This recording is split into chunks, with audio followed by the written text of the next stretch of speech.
guys, I am so glad that you all could make it here. We are sitting at right in CIE, which is IIIT's own incubation center for startups. This energy is amazing, right? We are all literally sitting among the next wave of Ola, Uber, Flipkart, Swiggy, whatever the company you can name it. Anyways, today I would like to talk upon the topic startups, but with a twist. It's called Time Trackers. Let's dive into the history, but in reverse direction, starting with today's tech giants and going step by step backward into the past. Like startup is a good point to talk, and startup is culturally really amazing. When you think startup today, like what do you picture for me? It's casual offices with hoodies, ping pong tables, and worth $1 billion of unicorns, and the famous motto, move fast and break things. Exactly, Bhargav. And we know the well-known work culture, the endless hardworking, and the need for the money to get from the work investors, and the hope for a massive IPO going public. And this whole story came from the Silicon Valley. Yeah, but I would say that that rosy picture is not completely true. There are thorns too. People also know about some ongoing issues like the tech bro attitude, not enough diversity, and the burnout people get from working remotely all this time. You know, it's very complicated. Yeah, exactly. All of this culture has to come from somewhere, right? So, do you guys know how did we end up here? Maybe the history could help us find the answers from the past.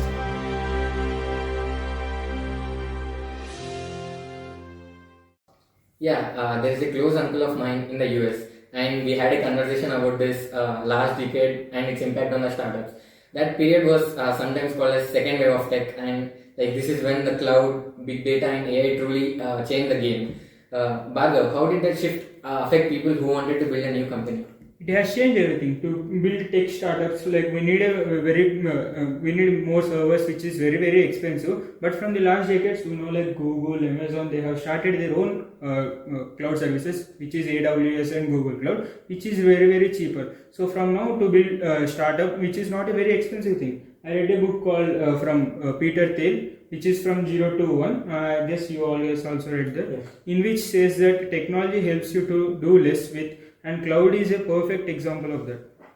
Exactly. That do more with less idea is a kickoff from software as service. Boom. When building cost drops, the software companies could sell their software subscription to anyone. And this led to a grow and scale globally faster than ever. Right, and as 10 years went on, artificial intelligence became the next big thing. It seems like every startup now says that they use AI. Research shows this is real, and AI is genuinely real, causing a big increase in the new startups, especially between 2010 and 2023.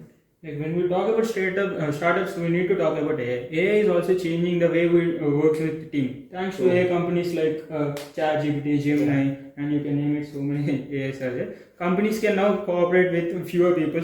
It helps to make the team make a faster decisions and be more productive. We are starting to see a new style where people and AI work together. This means company founders need new skills. It's no longer about managing the product. It's about managing both product and understanding how to use an AI. This also creates a new trend. Big tech companies are buying promising startups. Like if a new AI company shows a potential in a field like healthcare or education and supply chain, giants like Google and Microsoft are quickly trying to buy their upcoming startups. The recent COVID pandemic basically hit the fast forward button on all these trends. Since so many teams have become hybrid or remote, tech companies started to spread out geographically. Now you can see a clear link in the government funding the research universities. You can see more high quality startups being produced at a local scale. This is creating new tech hubs, not just in the Silicon Valley but across the globe. You all guys must have watched Shark Tank during the pandemic, right? It's how people brought startups into the entertainment industry itself. Shark Tank didn't just fund companies, it made pitching, investing, and even failure must watch on TV across the country. Even the business stocks are something which people crave to watch. Yeah, I agree. The show is huge for marketing. Even a small brand, like even if they don't get the money, but they can get to be seen by the whole country. That free advertising is what made products like Skippy Ice Pops popular so quickly. It's a massive shortcut for these small companies.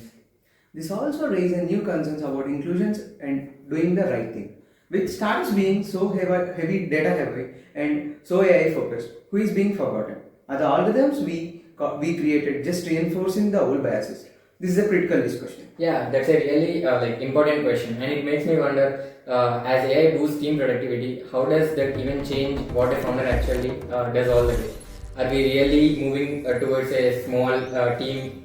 Before to make a product before to make a product we need like hundreds of people, but from now like we can make a product with small tiny teams also, like 10 members or one person can also make a very powerful product.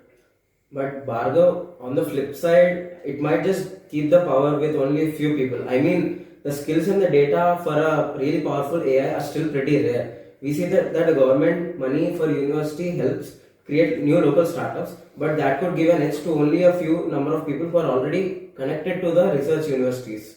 And as we get more efficient, the taking the human cost is also, which is very effective. Like only we are working with 10 employees only instead of hundreds of employees, which makes a big concern. Like it changes the whole social contract of what a company is for. This whole startup scene today, so fast and so focused on AI, and the spread all over the world, feels brand new. But it all built a decade before. When the social media got popular and the internet industry recovered, leading to a lot of the fast growth. This is what really made Silicon Valley the famous center for technology we know today.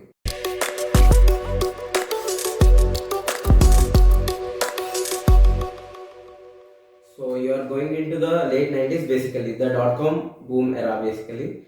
As Peter Thiel describes in his 0 to 1 book, if I could remember correctly, he says that this period of 1998 to early 2000s was called 18 months of pure craziness, where the startup culture is booming literally. Yeah, it was a gold rush, pure and simple. There was just so much money. Thiel talks about how people were starting and flipping companies like it was no big deal. And the craziest part, he said the most successful companies had models that made no sense, and literally that actually lost more money as they grew. Can you imagine how wild that was? Even losing out the money was seen as fantasy. Yeah, totally. It wasn't about profit, I guess. It was more about how many eyeballs or formerly co-founders you had at that point of time. That's the environment how PayPal came into the picture. Their policy was really simple. They said, Thiel said basically they give $10 to join the company and $10 if you can refer someone to join the company. But this model wouldn't last so long, as Thiel mentioned. But it worked somehow.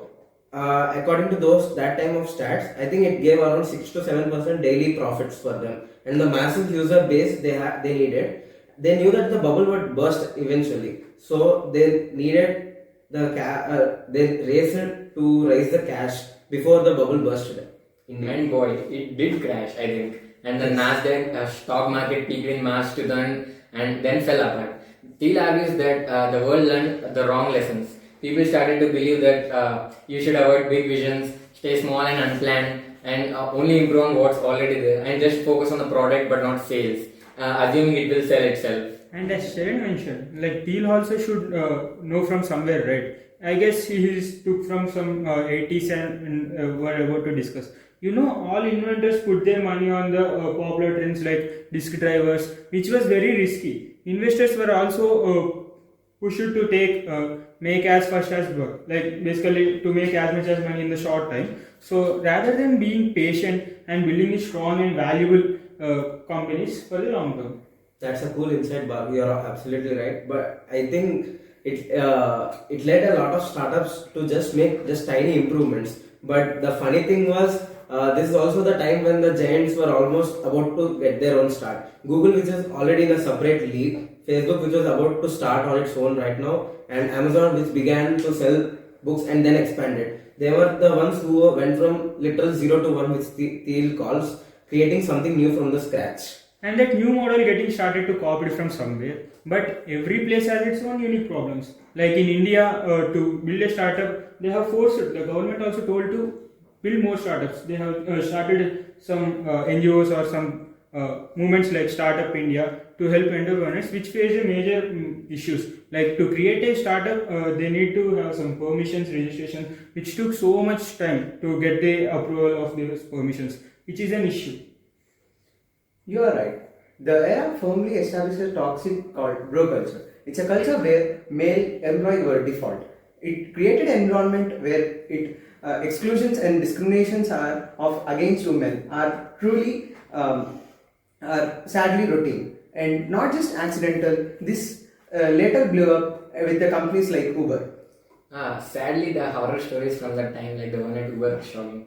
Women face sexual harassment, and but if they complain to HR, the man was always protected because he was the high performer in their view, and the victim was usually the one who was forced to leave. Yes. In this case, the woman. Yeah. It's sad thing. Yeah. It wasn't just an individual of an Uber company or something. Like big giant companies also doing these issues. So everything was declined in all male groups after work. At bars or at late nights, they have combined together and put an era like completely stripped women of our mentorship, opportunities and leadership. They simply were not in the room. I think the root problem starts at the top when the founders and the leaders are all masculine and have zero accountability tone. It tells every employee in the company that this behavior is just fine. The lack of women in the senior roles tells that there was nobody to power or challenge the bro code effectively, maybe. Yeah. That mindset was about winning at any cost. You saw it everywhere. They only hired people who are big and certain mold. And if you were one of them, of the bros, then you were left and you were fired. So the company's growth was the only metric that mattered, not the employees or the diversity. Yeah, it really makes me wonder, and all of us wonder, how did Silicon Valley in that specific era became the blueprint for the startups all over the world? What was so powerful about this model, like that everyone copied it, even with all these problems we see? Yeah, it still has a lot of problems. Yeah. It was the first time that a small group people with a huge world-changing raw ambitions, like they have got the millions of dollars to make it happen. But that combination was so exciting and attractive that everyone else wanted to use it. Plus, everyone was obsessed with this idea, massive idea, like to get a home run, right? At that point of time, you just need to get a home run success. Everyone wanted to become the next Google. This idea, which started with the dot-com burst, basically cemented venture capitalists' role as a kingmaker. They became the ones who actually decided who would win the game. Like, hold on, Nitin, can you tell about VCs? I don't know about VCs much. Sure. Venture capitalists are those people who hear to some hundreds of pitches and believe in companies who can have the potential to make their startup go large, and they try to invest in those companies by taking some equity or shares or something of their profit, and they use their expertise and previous experiences and their connections across to build the company and grow it to a good level. And when they acquire this company, and maybe when some big company acquires this, or when the company announces an IPO, they just go, they sell their equity or make profit out of it. So I have saw some episodes of Shark Tank. So Shark Tank guests are the VCs, like virtually. Yes, they are very close to VCs. Okay, now it makes sense. Yeah, with an example. Thanks, Bhargav. VCs are the perfect leading. To really understand dot-com explosion, we have to look at the money they made it possible. And we definitely need to go back to when venture capitalist mindset really got it started. Yeah, to answer that, we have to rewind to the 1960s, 70s, and 80s.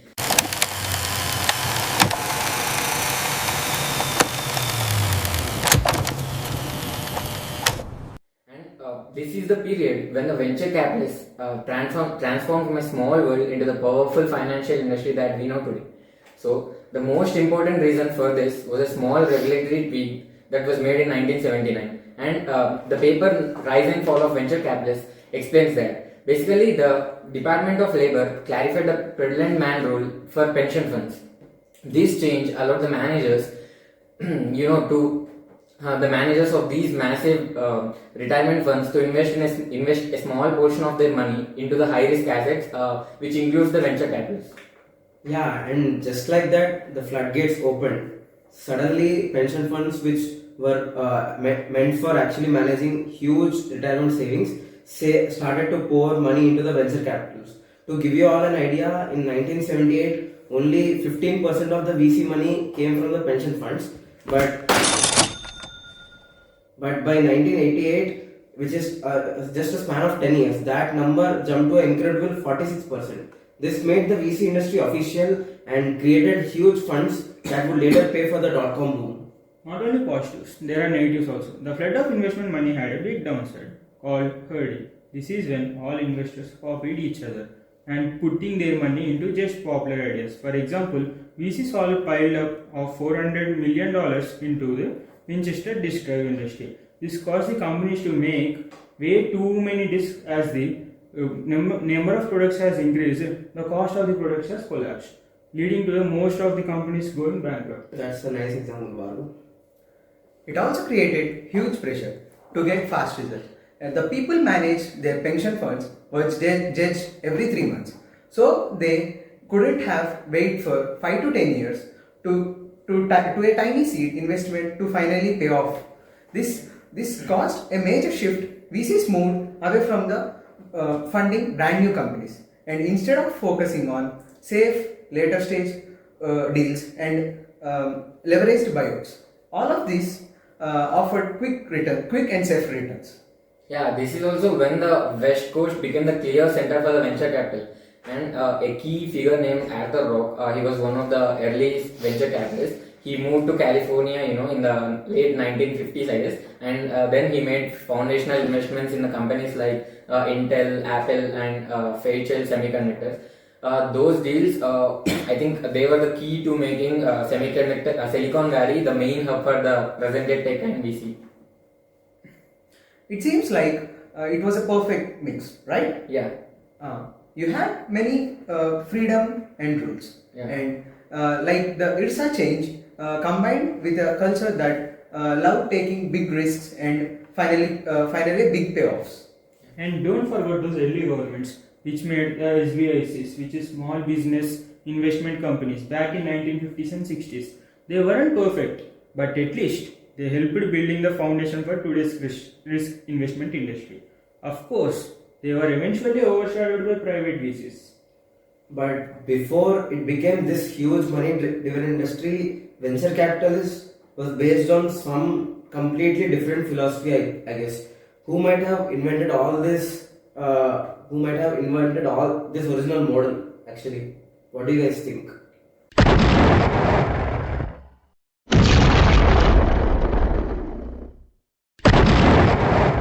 Yeah, you are right. The whole revolution actually got it started in early, more optimistic post-war era. And okay, picture this. At 1946, the war is over and the country is blooming with a new technology and economic growth. This is when George Doriot, a Harvard Business School professor who is known for his father of venture capitalists, first began to try out his own ideas. Yeah, I've heard about him. Doriot and his partners started the American Research and Development, or today formerly known as ARD. According to a paper which we all read, The Rise and Fall of Venture Capital, their main goal was to fund business ideas that use technology which was developed during the World War II. Doriot's vision wasn't just about making money. He wanted to back noble ideas and help them grow actually. And that hands-on style was totally a game changer. American research development team didn't just give a check. They gave the new companies expert advice and also the information and helped them manage the business. This was complete opposite of SBICs, which they gave only loans and those all, which are like similar to bank loans, and they were collecting the loans, debts. Doriot believed like owning a piece of company, taking equity, not just being owned by like debt. He was focused on building companies that would last for the long run. Now I get it. This philosophy is what led the original VC home run. Back in 1957, if I remember correctly, ARD invested around $70,000 into a tiny little company called Digital Equipment Company and got a massive 77% stake in it. That's right. Doriot was actually unhappy for the first time. DEC made profits. You can't believe that. And he worried that weren't spending enough on R&D for the future. But in the end, it worked out. For over the 14 years, a tiny 70,000 investment blew up to an incredible 355 million. Yeah, so that single deal turning $70,000 into the $355 million became the, I think it became the blueprint for the all of the venture capitals, the home run you're saying. That idea is the idea is that one huge win can cover all your losses. I think that's the idea. And if I remember correctly, the Peter Thiel calls this as the power law of venture capital. And the concept is basically what defined by your DEC investment you made, the point you made. Thiel called this period as definite optimism. Everyone believed they could make a better future by tackling huge projects like the space program or the new highway system. It was the 0 to 1 energy, like building something from scratch, that he talks about old titans like Carnage. People really believed you could systematically build a new future. So, what was it about the economy or the culture after the war that what made it perfect time for the new tech startups to take off? You had two big things happening at once. Firstly, the government poured tons of money into the research during the war, which led to a wave of brand new technologies coming up. Second, a whole new generation of engineers and scientists were just coming home at that point of time from the war, and they were ready to build new things. I think that was a perfect combination to spark innovation in them. So you had this unique combination of technological breakthroughs coming out of war and a culture of optimistic long-term risk taking. But where did this whole capitalist idea that individuals could create massive new industries, where did this idea first come from?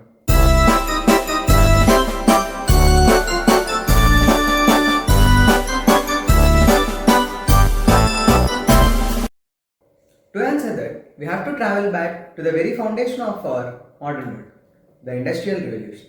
This is where the ideological DNA of the today's world startup culture was first written. And for the most of the human history, people lived in societies that didn't really change. It was a zero-sum world, and this means the only way to get ahead was to take things from the other people. Very true, Radhesham. The invention of the steam engine in 1760s was a massive turning point that was started as a non-stop period of new technology. Before this, the main way to get richer was to fight for resources that already existed, like land or gold. The steam engine changed that completely. Suddenly, people could create brand new wealth by building factories, making new products, and running machines. And this new reality required new ideas to explain. This is when new thinkers like Adam Smith developed their theories of free market and competition. His ideas were a way to explain a new world. You know, Adam Smith gave a cool idea of invisible hand. I think Bhargav could explain it better. And we know that from IHS course, we thought about invisible hand. If everyone just pursues their own self-interest, it can actually benefit the whole society. The one idea became the philosophical bedrock for everything. Yeah, wait, Bhargav. This is complicated. Can you explain with some example? Yeah, Charan, I can. Consider the coffee shop in your neighborhood. Yeah. You can see no single person is forced to keep a coffee shop.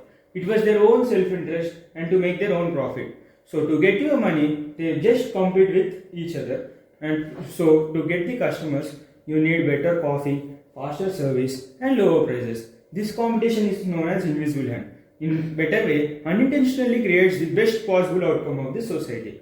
A wide variety of high quality, affordable coffee for everyone. Yeah, thanks, Bhargav. And this is also where the economist Joseph's idea of creative disruption fits.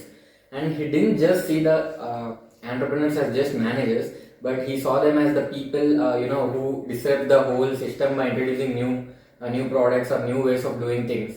Like for example, automobile. It doesn't just compete with horse or bullock carts, but it destroys the entire present industry of that current situation and creates a dozen new things at one place. Yeah, I think it is right now called creative destruction at this point. And while Smith is writing about these ideas, the Industrial Revolution is making them real. People like Carnegie in steel and Rockefeller in oil were the original unicorns. They didn't just run a business, but they built entire industries from scratch, creating brand new products and markets. This is the exact 0 to 1 innovation Peter Thiel was talking about. Making something completely big from nothing was literally a huge challenge. That's the ambition that defines the most legendary startups today. So the modern entrepreneur was born in the industrial revolution. Okay, we have got the Silicon Valley's playbook, the money and the big ideas. But is the impulse, this human drive to trade and to innovate, to risk it all? Is this a really a modern thing? I would say what's new is the size of these companies, but towards the build them isn't. Those early industrial giants were the first to prove that one person with new tech and a big plan could change entirely the world. You can draw a straight line from someone like Steve Jobs to Elon Musk. Wow, that's a great example, Balu. Yeah, I agree. Even these guys are building on the work of the innovators, like who took chances thousands of years ago in the world's very first markets, you know? Okay, we have finally arrived at our final stop, deep history. Long before the Industrial Revolution, the factories and the steam engines were the entrepreneurs, and the world itself can be traced to 1755 from an economist named Richard Cantillon. He said entrepreneur was basically a risk taker, someone without a fixed salary. Yeah, and that idea you mentioned is ancient, you know. And think about the first merchants traveling on the Silk Road. They were taking massive personal and financial risks to bring new goods to new markets. That was basically, I would say, an early version of startup. There are even ancient parallels to modern startup financing. Centuries ago, you had joint stock companies who would fund for a merchant risky sea adventure. What did they do? They pulled money from a bunch of investors to fund a super risky sea adventure. The goal was to share the risk but also share the massive profits it paid off. And which means that if the ship returned from valuable goods, the company would receive a large share of profits. Yeah, and that's not so different from an so-called angel investor funding that tech startup today does, is it? It's the same fundamental model, like a capital provider backing a risk taker in exchange for share in the potential upside, you know. Exactly. Innovations have always meant taking a risk and going against the grain. You have individuals trying to build a better product or a new kind of business, even when they have to fight the system to design the stock competition. Richard Cantillon's idea that entrepreneurs are risk takers is timeless. It just teaches us that entrepreneurship is a basic human desire. It's about seeing an opportunity where others only just see the risk and then having the courage to chase it. It's a story that just repeats itself over and over. Yeah, and that brings us back to the start. When you look back at this whole journey we had since half an hour so, from ancient trade all the way to AI unicorns, what are the timeless patterns that we can see? For me, innovations happen in waves. Yeah. We saw the hype and correction of dot-com bubble and everyone piling into the drive disk industry. Back in that day, even the AI hype was real. And history shows that big cycle of excitement followed by a pullback are just a normal part of how progress happens. Yeah, I would agree there.